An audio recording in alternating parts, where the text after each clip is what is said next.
श्री रौनक कुमार, श्रीमती टीना एवं master मिवांक। Firm Ajit Kumar Motilal, Ghatol, जिला Banswara, Rajasthan. Shri Dhanpal Shah, Shrimati Manorama Shah, Shri appeal Shah CA, Shrimati Sonal Shah नव्या एवं आरव शाह, घाटोल, जिला बांसवाड़ा, राजस्थान।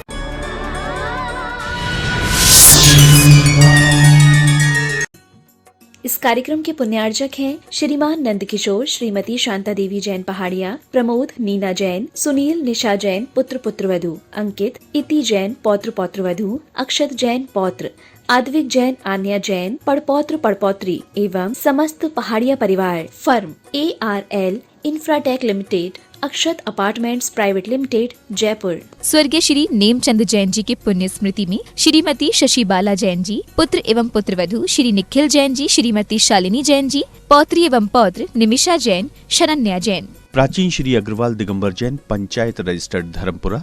प्रधान श्री चक्रेश जैन, महामंत्री विजेंद्र जैन, कोषाध्यक्ष श्री शेखर जैन, सचिव श्री नीरज जैन, मंदिर मैनेजर श्री पुनीत जैन।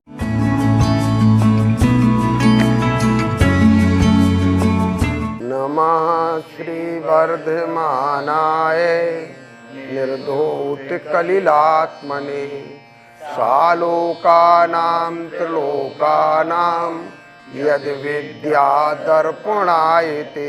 श्रावकों के आचार का प्रतिपादन करने वाले इस शास्त्र में हमने रत्नकरंड श्रावकाचार्य के पिछले श्लोक में उन 18 दोषों को पढ़ा जिन दोषों का वीतराग भगवंत में सर्वथा अभाव रहता है।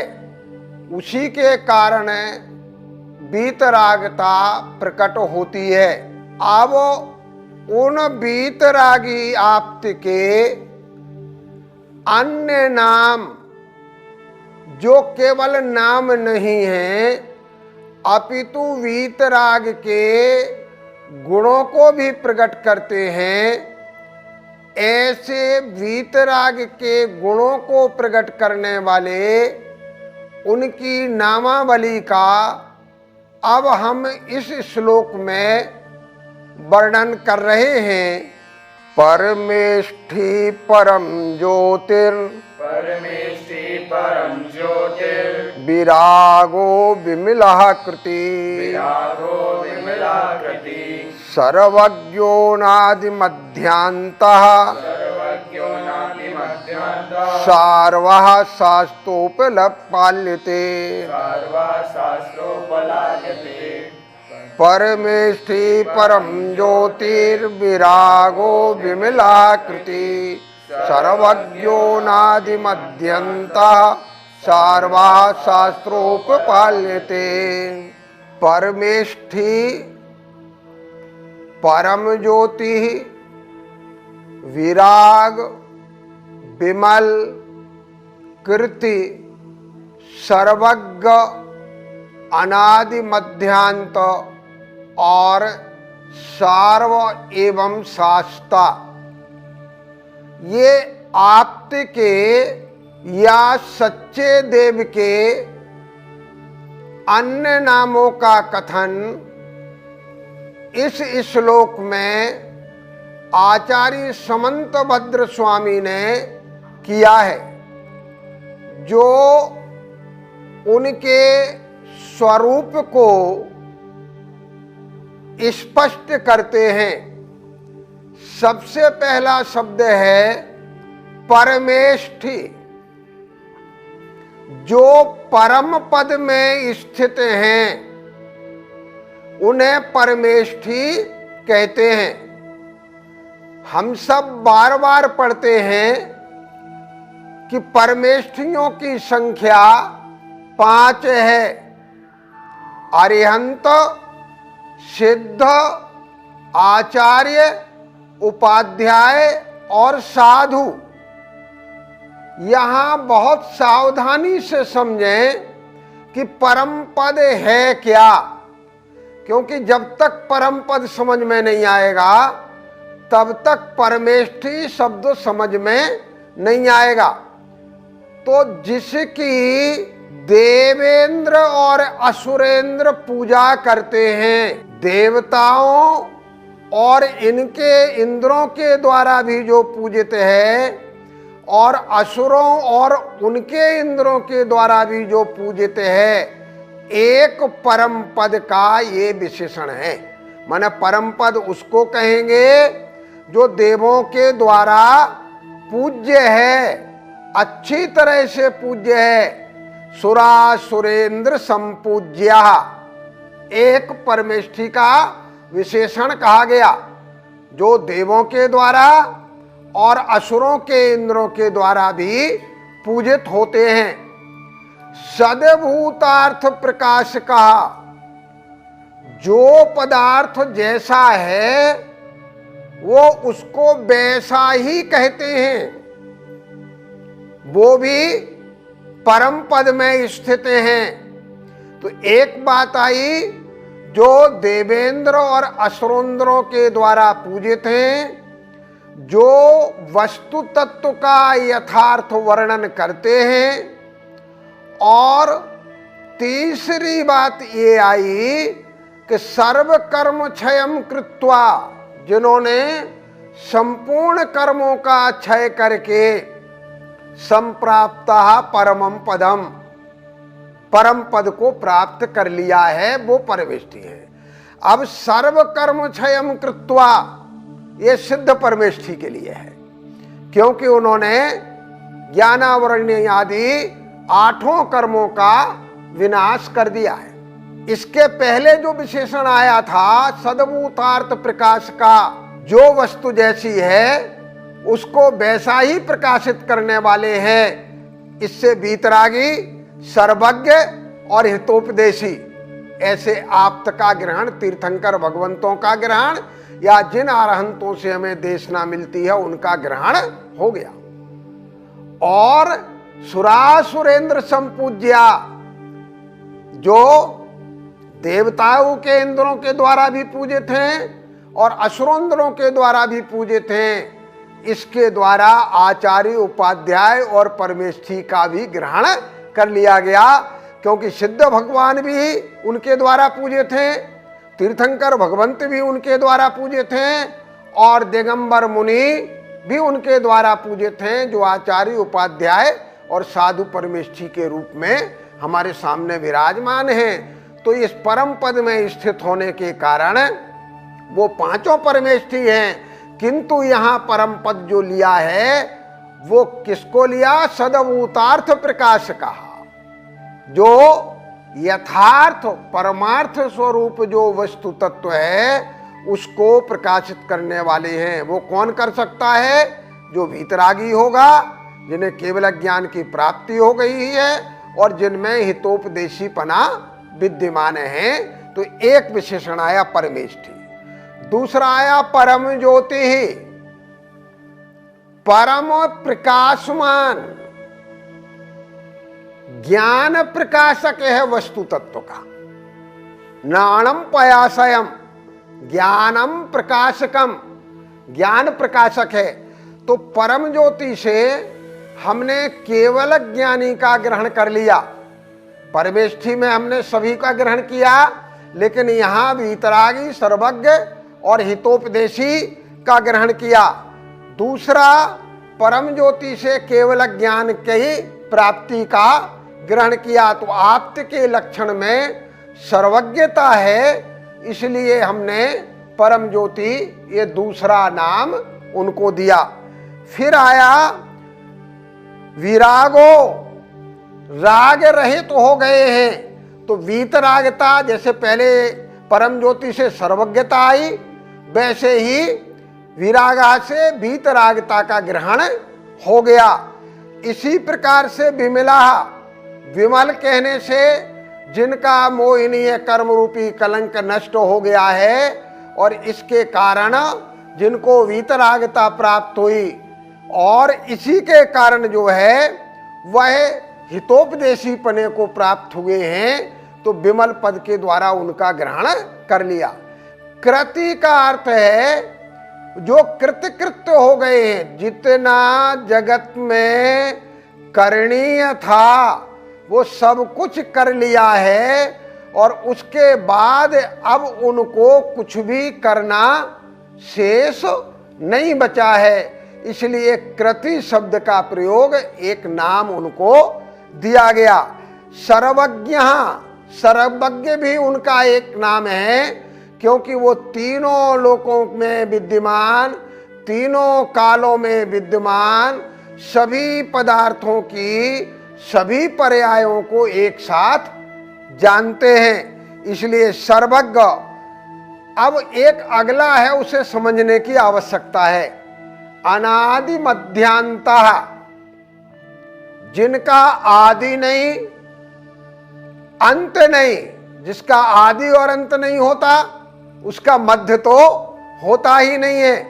तो ये जो कथन है, एक कथन आप्त की अपेक्षा है कि आप्त अनादि काल से हमारे मध्य में रहे हैं, अनंत काल तक आप्त होते रहेंगे, इसलिए उनका कोई मध्य भाग नहीं है। तो वह अनादि है। कौन? आप्त। एक को लेकर के ये कथन नहीं है, अपितु आप्तों की जो परंपरा है वो अनादि है। आप्तों की जो परंपरा है वो मध्य रहित है। आप्तों की जो परंपरा है वो अंत रहित है। माने आप्त अनादि काल से होते रहे हैं और अनंत काल तक होते रहेंगे। अनादि काल से सच्चे देव होते रहे और अनंत काल तक सच्चे देव होते रहेंगे, क्योंकि काल चक्र में, काल चक्र अनादि है। तो जब काल चक्र अनादि है तो उनमें होने वाले सच्चे देव भी अनादि और अनंत हैं, इस कारण उनका कोई मध्य नहीं है। सार्वः, सार्वः माने सर्वहितंकरः, जो सबका हित करने वाले हैं। सर्वम रक्षति, संस्कृत में एक सूत्र पढ़ते हैं आप, जिससे रक्षा करते हैं, समाज की रक्षा करते हैं। सार्वः, जो सर्व के रक्षक हैं, सभी के लिए हित का उपदेश देने वाले हैं, इसके कारण उनको सार्व कहा। और शास्ता, शास्ता क्यों है? क्योंकि ये हित का उपदेश प्रदान करते हैं। तो एक नाम में भी दूसरे गुणों की सत्ता आ रही है, लेकिन जब हम नाम करते हैं तो जिस गुण की जब प्रधानता करना है तब वैसा नामकरण कर देते हैं।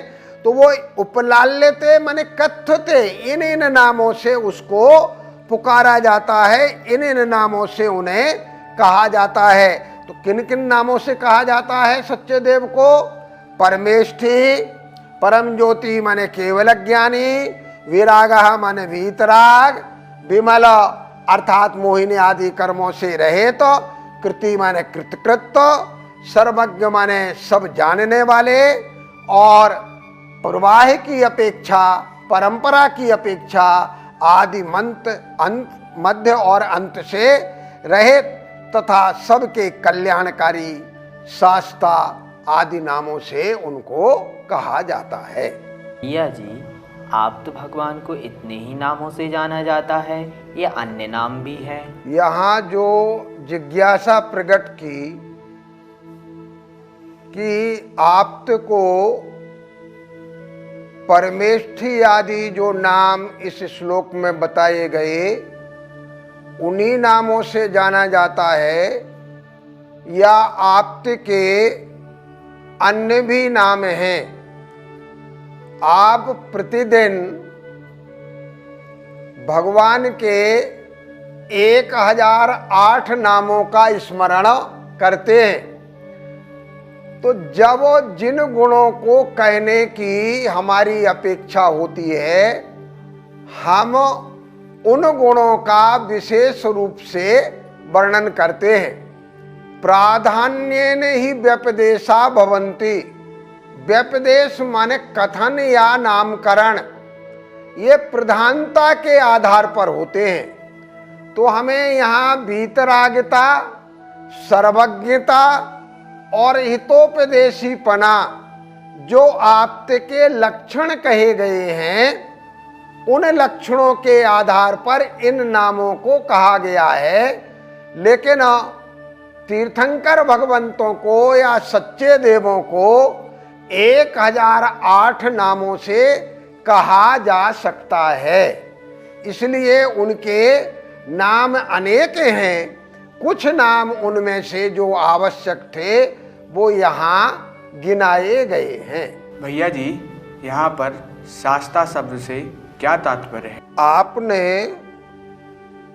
एक जिज्ञासा रखी कि आचार्य समंतभद्र स्वामी द्वारा इस श्लोक में आपके जो नाम बताए गए उनमें एक नाम शास्ता है। उस शास्ता का क्या अभिप्राय है? संस्कृत में एक क्रिया है शास। उस शास क्रिया का अर्थ है शासन करना या अनुशासन करना। इदम करणीयम इदम च न करणीयम, ये करने योग्य है, ये करने योग्य नहीं है, ये हितकारी है, ये अहितकारी है। ऐसा जिनकी वाणी में अनुशासन होता है, इसलिए उनका एक नाम शास्ता कहा गया है। इसी शास्त्र धातु से शास्त्र शब्द निष्पन्न हुआ है। वह भी ये अनुशासन करता है कि क्या करणीय है, क्या करणीय नहीं है। आगम में स्पष्ट विवेचन है। हेयोपादेय विज्ञानम नोचेत, अगर हे और उपादेय का ज्ञान नहीं है तो कहते हैं शास्त्रे वृथाश्रमा, शास्त्र में परिश्रम करना बेकार है, वो अनुशासन बेकार है। क्यों? किम्ब्रीहि तंडुलायासई किम्ब्रीहि कुट्टनायासई तंडुलानाम असंभवे। हम धान को कूटते रहें और उसमें चावल ना हो तो जैसे उस धान्य का होना बेकार है, वैसे अगर शास्त्र कोई उपदेश दें और उसमें हितोपदेशीपना ना हो, ग्राह्यपना ना हो और जिसको त्यागना है उसका त्यागपना ना हो तो वो व्यर्थ हो जाता है। इसलिए शास्त्र शब्द दिया गया ताकि हित और अहित अर्थात हित को ग्रहण करने का भाव उनके उपदेश में आ सके और अहितकारी को त्यागने का भाव उनके उपदेश में आ सके। इसलिए शास्ता शब्द उन्हें एक नाम दिया गया है। यही इसका प्रयोजन है। बोले द्वादशांग जिनवाणी माता की जय।